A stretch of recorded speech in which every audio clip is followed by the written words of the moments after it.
Hello, my name is Tanya Azar, and I am a term assistant professor of English at George Mason University. Today I will talk about designing, scaffolding, and evaluating multimodal assignments. As this was originally designed to be a workshop, I have also prepared a worksheet for designing or redesigning an assignment to be multimodal. A standard definition of a multimodal text is when it combines two or more of the following semiotic systems: linguistic, visual, audio, gestural, and spatial. It is important to note that multimodal does not necessarily mean digital. In fact, I challenge my students to think about ways in which arguments are made or information is communicated using non-digital contexts even today. It is also important to distinguish between multimodal and multimedia. Multimedia, which describes the medium in which the thing is communicated, is not the mode in which it is communicated. This is further distinct from the platform which delivers the communication. Take, for example, a video of me talking about my research on YouTube. The dominant mode is a linguistic audio mode. The media is a digital video, and the platform is YouTube. I said dominant mode before because, of course, there will be other modes in a YouTube video of me speaking: gestural with my facial expressions, spatial in terms of the visual design of the YouTube episode or channel, and a video frame construction, written if I have captions, etc. If we really break it down, everything is multimodal. One of the first questions I am asked by faculty about multimodal assignments is, why should they assign multimodal work in the first place, especially if their existing assignments already work well to meet their learning goals? There are, in fact, many reasons why multimodal assignments are beneficial to student learning, including increased digital literacy, deeper understanding of disciplinary contexts and rhetorical situations, potential for community engagement and advocacy, increased critical awareness of digital information, and the potential to aid students in the movement between analysis and consumption to creation and production. The most important reasons, however, are the ones that you develop for your class and your students.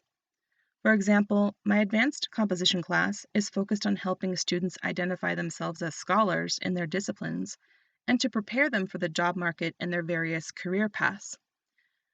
It was not a leap for me to construct a context tailored to this class, which explores how scholars in many disciplines use multimodal work to conduct public scholarship for a range of audiences. Additionally, students gain experience in a variety of digital technologies that they will likely need to secure a job and/or while working in a knowledge economy. At the bottom of my pedagogical reasoning for assigning multimodal work is this question: how can a multimodal approach add value to the existing discourse? This isn't about replication, transcription, regurgitation, or even remixing, but an exercise in how multimodality itself can make information or an argument more effective in some tangible way. The first step is to ask yourself what kind of multimodal work you want to explore in the context of your class. I present three popular options here. The first is process work, in which students use multimodal formats as part of the drafting process. Research has demonstrated that using multimodal formats to explore ideas is beneficial to the process of creating. For example, we might use a map to decide what our next research project will be. Students can often verbally articulate information and argument more easily than when they try to write it out. Having students explore multimodal options to facilitate project drafting is a low-stakes and yet meaningful way to incorporate multimodality into the course. The second option is to assign an actual multimodal project.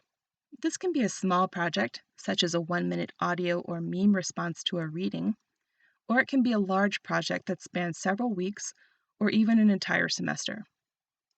The third option is multimodal feedback. This includes feedback that students give to one another, feedback that you give to your students, and feedback provided by community members or other publics. Recent research suggests that providing multimodal feedback to students helps them process the feedback more fully. It is also a way for you to model and more fully integrate multimodality into the class.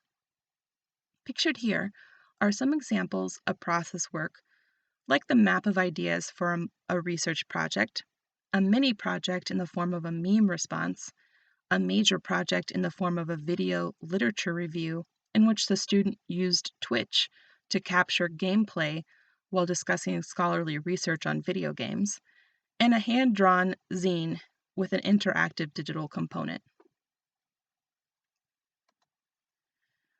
Once you've decided how you will integrate multimodality into your class, there are other details you might consider as you develop the assignments.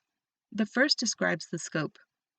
Will your project be a class-wide project such as the American Carnival Barnum project pictured here, for which the instructor created a class podcast with a central theme and had students record episodes? Or will the project be group or individual projects?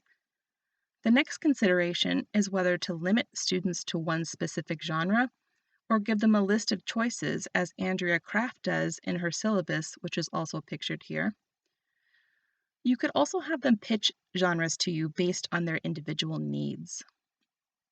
These decisions will affect your scaffolding choices. Depending on what you choose, you may need to spend more or less time scaffolding tool and platform fluency, for example. You might also consider scaffolding genre conventions and best practices, rhetorical situation and persuasive modes, how to create accessible multimodal projects, how to use media ethically, and how to plan a multimodal project. Finally, what outputs are you expecting from students, such as will their final draft have multiple components like a transcript as pictured here? Do you want a stable file or will a link suffice? Are the students going to present their work to one another, to you, and/or to outside audiences? These items are more fully explored in the PDF worksheet attached to this presentation. One aspect of assigning multimodal work that troubles many faculty is how to assess it. The truth is, the assessment criteria for multimodal work does not change as much as you might think from your existing assignments. The mechanics and genre conventions might look different than, for example, a traditional college essay, but your expectations for integrating viable research, meeting the specific needs of a rhetorical or disciplinary context, and being persuasive will largely remain the same. One strategy is having students develop the assessment criteria for their projects through researching and discussing examples and conventions or best practices. This offers you the chance to see what they feel capable of achieving given the parameters of the project. I also encourage the use of a project planning document to help students think through their project ideas and to determine what their process work will be. Finally, you might have students do reflective assessments of their own work as part of your assessment process. Again, we return to the main question, which is how does the multimodal approach add value? For example, if a student chooses the podcast genre but doesn't use the sound medium to advance or enhance the information or argument, then the multimodality will feel arbitrary. However, if a student understands how different modes can make, for example, a literature review better, then you might get something rather amazing, like this linguistics major who chose a research topic on language and politics.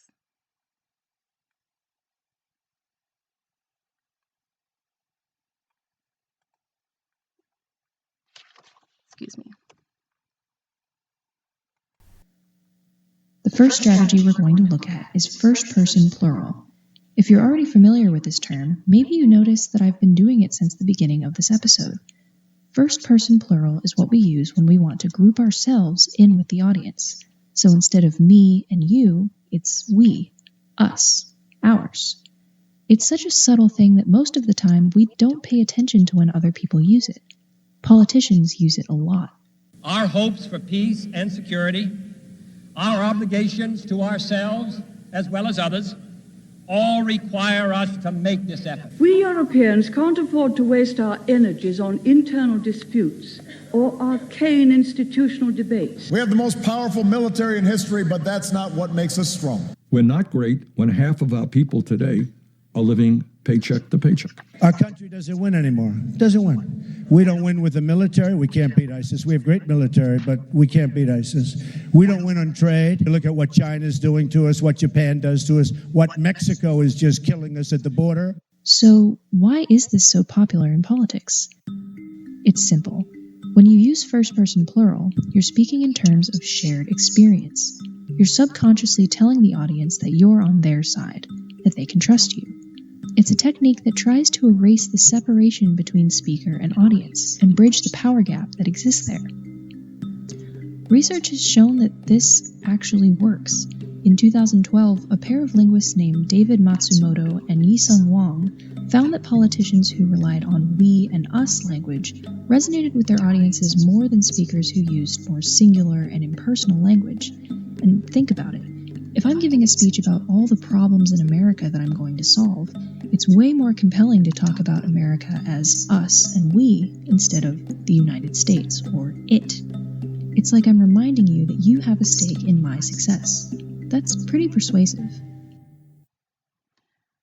This is why having a sound pedagogical reason for assigning multimodal work is so important. Thank you for your attention and enthusiasm for multimodality. Attached to this presentation is a PDF worksheet designed to help you develop or redesign an assignment with multimodality in mind.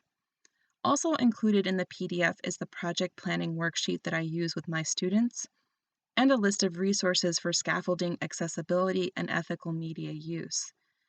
My scholarly references appear on this slide, and all images of student work were given with their permission. Finally, all the resources that I mentioned in this presentation and a more reliable transcript of this presentation can be found at tanyaazar.com. I look forward to your questions and your feedback. Thank you.